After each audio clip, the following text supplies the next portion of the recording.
1926 சுதந்திரத்திற்கு முன்பு இதே பிரச்சனை இங்கே வரும் பொழுது அங்க இருக்கக்கூடிய சப்பார்டினேட் ஜட்ஜ் ஒரு தீர்ப்பு கொடுக்குறாங்க.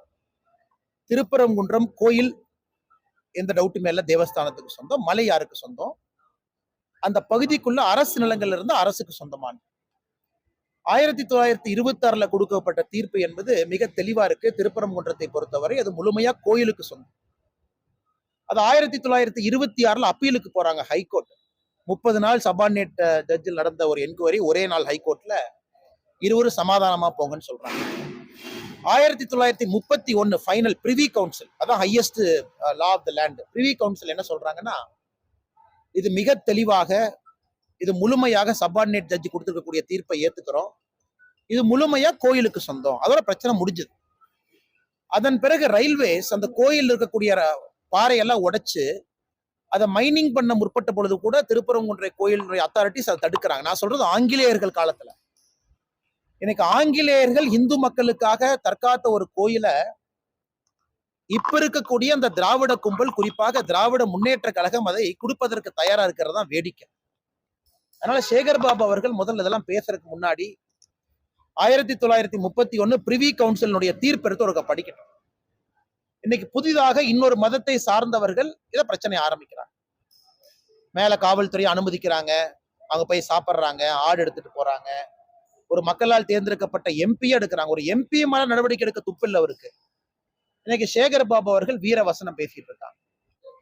சட்டத்துறை அமைச்சர் ரகுபதி சொல்றாங்க, இரும்பு கடம் கொண்டு அடக்குவோம். நேற்று நீங்க அடக்கின லட்சணத்தை தானே பார்த்தோம். தமிழ்நாடு ஃபுல்லா உங்க காவல்துறை எங்க போய் யாரை பிடிக்கணும்னா, சாதாரணமா பெண்கள்கிட்ட குழந்தைகள்கிட்ட யாரு தவறு பண்றாங்களோ அவங்கள போய் பிடிக்கணும். அந்த காவல்துறைய பாரதிய ஜனதா கட்சி கிட்டத்தட்ட 350 பேர்த்துக்கு மேல வீட்டுல நைட்டு 2 மணில இருந்து காவல்துறை அங்க போட்டு அவங்கள கைது பண்ணி வச்சிருக்கிறீங்க. நன்றி சொல்லிக்கிறேன் காவல்துறைக்கு. ஏன்னா அந்தந்த ஊர்ல பாரதிய ஜனதா கட்சி தலைவர்களை நீங்க பெருசா வளர்த்திக்கிட்டு இருக்கீங்க. தெருவுல எங்க ஆளுகளை பெரிய ஆள் ஆயிட்டு இருக்காங்க. போலீஸ் 10 பேர் கைதா பண்ற அளவுக்கு நீங்க பெரிய ஆள் ஆயிட்டீங்களா? அதனால முதல்ல தமிழக காவல்துறைக்கும் முதலமைச்சருக்கு நன்றி சொல்லிக்கிறேன். நேற்று 350க்கு மேற்பட்ட இடத்துல தமிழக பாரதிய ஜனதா கட்சியை கைது பண்ணி வச்சதுக்கு. ஏன்னா நீங்களே பெரிய ஆள் ஆக்குறீங்க, மக்கள் நாயகர்கள் அவங்களை கொண்டு வர்றேன். அதே நேரத்துல அந்த காவல்துறை எங்க பயன்படுத்தி இருக்கணும்? 4 மணிக்கு மதுரை மெட்ராஸ் ஹைகோர்ட் பெஞ்ச், மதுரை பெஞ்சில் தீர்ப்பு வந்த பிறகு எங்க போச்சு உங்களுடைய கௌரவம், உங்க வீரம் எல்லாம்? 1 மணி நேரத்துல மக்கள் சேர்ந்து இருக்கிறாங்க. தீர்ப்பு கொடுக்கப்பட்டு 1 மணி நேரத்துல மக்கள் நிக்கிறாங்கன்னா எந்த அளவுக்கு தன்னெழுச்சியாக மக்கள் வந்திருக்கிறாங்க. அதனால் சேகர் பாபு அவர்கள் முதல்ல சரித்திரத்தை தெரிஞ்சுக்கணும். வெறும் காவி வேட்டியை கட்டிக்கிட்டு பட்டைய போட்டுக்கிட்டு நான் முருக பக்தன், நான் சிவபக்தன்னு சொல்லி தெரிஞ்சா மட்டும் பத்தாது. சேகர் பாபு அவர்கள் உண்மையான ஒரு சனாதன தர்மத்தை நம்பிக்கை இருக்கக்கூடிய மனிதர்னா, சனாதன தர்மம் இந்து தர்மம் வேறுபடுத்தாதுங்கண்ணா. இஸ்லாமியர்களாக இருந்தாலும் நம்ம சகோதரர்கள் தான். ஆனா இதுல பிரச்சனை ஆரம்பிப்பவர்கள் யார்? இத்தனை காலமாக அமைதியாக இருந்த திருப்பரங்குன்றத்துல பிரச்சனை ஏற்படுத்தி இருப்பவர் யார்? இதை முதல்ல சேகர் பாபு அவர்கள் ரகுபதி அவங்க இரும்பு கடத்தை கொண்டு அடக்குவோன்னு அந்த சீன் போட்டு சுத்துனீங்கன்னா உங்களை எப்படி அடக்க முடியும் என்று எங்களுக்கு தெரியும். அதே மாதிரி நாங்கள் அடக்கி காட்டுவோம். அதுக்குள்ள போக வேண்டாம்னு நினைக்கிறேன். அதனால வார்த்தையை பயன்படுத்தும் பொழுது ரகுபதி அவர்கள் வார்த்தையை சரியா பயன்படுத்தணும். இன்னைக்கு எம்எல்ஏவா இருக்கேன், அமைச்சரா இருக்கேன். எத்தனை நாளைக்கு எம்எல்ஏ அமைச்சரா இருந்துருவீங்க? நாளை காலில் இருந்துருவீங்களா? அதனால எம்எல்ஏவாக இருக்கேன், அமைச்சரா இருக்கிறேன்னு சொல்லிட்டு இந்த வாய்க்கு வந்ததெல்லாம் பேசுனீங்கன்னா உங்களை எப்படி அடக்க வேண்டும் என்பது எங்களுக்கும் தெரியும். நாங்கள் அதை செய்தி காட்டுவோம். மக்கள் பிரதிநிதியா இருக்கிறீங்கிற ஒரே காரணத்துக்காக மரியாதை கொடுக்கிறோம். அந்த மரியாதையை தற்காத்து கொண்டு பேசுகின்ற வார்த்தைகள் சரியா இருக்கணும். அதனால இரும்பு கடம் கொண்டு அடக்குவோம். இவங்களாம் தப்பு பண்ணவங்களா? இவங்களாம் கஞ்சா வித்தவங்களா? இவங்கெல்லாம் பெண்கள் மீது கை வச்சவங்களா? இவங்கெல்லாம் முருகபெருமானுக்காக பக்தர்களாக அங்கே திருப்பரங்குன்றத்துல அந்த பகுதியில கோர்ட் அனுமதி கொடுத்த பிறகு அங்க சேர்றவங்க எப்படி இரும்பு கடத்தை கொண்டு அடக்குவீங்க? அவங்களாம் தப்பானவங்களா? இன்னைக்கு நான் முதலமைச்சருக்கு சொல்றேன், தமிழகத்துல லோக்சபா ஒரு கேள்விக்கு பதில் சொல்லியிருக்கிறாங்க. எந்த அளவுக்கு தமிழகத்துல கஞ்சா புழக்கம் அதிகமா இருக்குன்னு அதை நான் படிக்கிறேன், கேளுங்க. அதெல்லாம் கவனம் கொடுங்க. 2021 தமிழ்நாட்டுல NDPS யாரெல்லாம் போதைப் பொருள் விற்கிறாங்களோ மொத்தமாக 2021 போடப்பட்ட வழக்கு 9632 பேருக்கு மேல வழக்கு போட்டிருக்கோம். NDPS case. இதே 2022 எவ்வளவு போட்டீங்க? திமுக 588. 2023 எவ்வளவு போட்டீங்க? 421. 2024 எவ்வளவு போட்டீங்க? 113. வெக்கமா இல்லையா? ஒரே ஒரு வருஷத்துல 2021 கஞ்சா வழக்கு NDPS 9632 வழக்கு போட்டிருக்கோம். 2022, 23, 24 3 ஆண்டுகளும் சேர்ந்து மொத்தமா போட்டப்பட்ட வழக்கு 1122. எப்படி கஞ்சா இங்க கட்டுப்படி இதுவாகும்? எப்படி நீங்க ஸ்டாப் பண்ணுவீங்க? இன்னைக்கு கஞ்சாவினுடைய தலைநகரமாக தமிழகம் இருக்குன்னா இதுலயே தெரியுது, லட்சணம் தெரியுது. NDPS நீங்க கேஸ் போட்ட லட்சணம் தெரியுது. இங்கே காவல்துறையை பயன்படுத்தணுமா? அதை விட்டுட்டு 350 பிஜேபியினுடைய வீட்டுல போய் காலையில இருந்து நான் கைது பண்ணி சிறையில வைப்பேன். வெக்கமா இல்லையா உங்களுக்கு எல்லாம்? இதுல வீரவசனம் அமைச்சர் சேகர் பாபு அவர்கள், ரகுபதியை போன்றவர்கள் வெக்கமே இல்லாம வீரவசனம் பேசிக் கொண்டு திரிகின்றார். அதனால இரும்பு கடம் கொன்று அடக்குவன்னு முருக பக்தர்கள் மீது கை வச்சீங்கன்னா நீங்க இருக்க மாட்டீங்க. இன்னைக்கு நான் தெளிவா சொல்ற கேட்டு, எங்களுக்கும் தெரியும் எப்படி உங்களை அடக்க வேண்டும், எங்களுக்கு தெரியும், பொறுத்துக்கிட்டு இருக்கும்.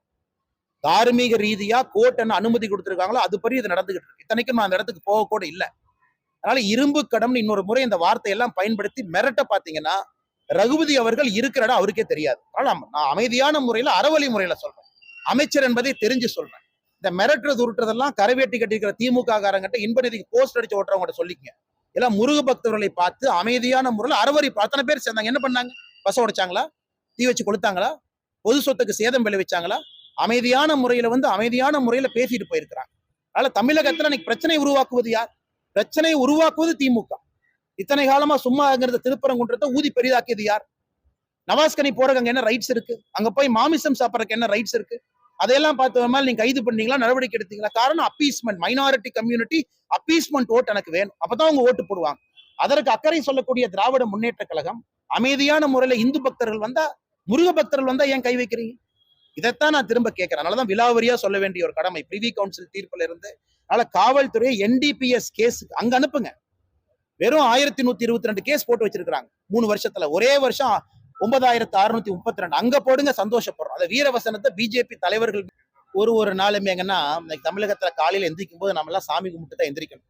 நேற்றைய விட இன்னைக்கு என்ன கோரமா இருக்கும், இன்னைக்கை விட நாளைக்கு என்ன கோரமா இருக்கும். கிளம்பாக்கத்துல சென்னையினுடைய மைய பகுதியில ஒரு பெண்ணை ஆட்டோல ஒருத்த கடத்திட்டு போறான். அதை பார்த்த யாரோ ஒரு நபர், நல்ல ஒரு மனிதர், போலீஸ் கண்ட்ரோல் ரூமுக்கு போன் பண்ணி அந்த பெண்ணை மீட்க வேண்டிய கட்டாயம் நமக்கு வந்திருக்கு. சென்ட்ரல் சிட்டில இவ்வளவு போலீஸ் வச்சிருக்கிறீங்க, ரோந்து படை வச்சிருக்கிறீங்க, வண்டி வச்சிருக்கிறீங்க, 2 வீலர் வச்சிருக்கிறீங்க, பேட்ரோல் போர்ஸ் இருக்கு, பிங்க் வண்டி இருக்கு. உங்களால கட்டுப்படுத்த முடியல. ஒரு சாதாரண மனிதன் அதை பார்த்து விட்டு கண்ட்ரோல் ரூமுக்கு சொல்லி பிடிக்கிறீங்கன்னா, இதை பார்த்து சேகர்பாபு, ரகுபதி போறவர்கள் வெக்கப்பட வேண்டும். இவங்களை இரும்பு கடம் கொண்டு அடக்குங்களே. முருக பக்தர்களை இரும்பு கடம் கொண்டு அடக்குவதற்கு முன்பு இவங்களே இரும்பு கடம் கொண்டு அடக்க மாட்டீங்க. கஞ்சா விற்கிறவனே இரும்பு கடம் கொண்டு அடக்கும். இரும்பு கடம்ங்கிறது முருக பக்தர்கள் இந்துக்கள் மீது தான் இரும்பு கரம், மிச்சவங்க மேல இரும்பு கரம் இல்ல. ஏன்னா மிச்சவங்க ஓட்டு அப்படி போட மாட்டாங்க இல்லைங்களா? இந்துக்கள் ஓட்டு அப்படி பிரிச்சு போடுவாங்க, என்ன வேணாலும் அவமானப்படுத்திக்கலாம். அதனால திருப்பரங்குன்றத்திலே நேற்று நடந்திருப்பது ஆரம்பம் மட்டும்தான். இது ஆரம்பம் தான். நேற்று அந்த எழுச்சி என்பது ஆரம்பம்.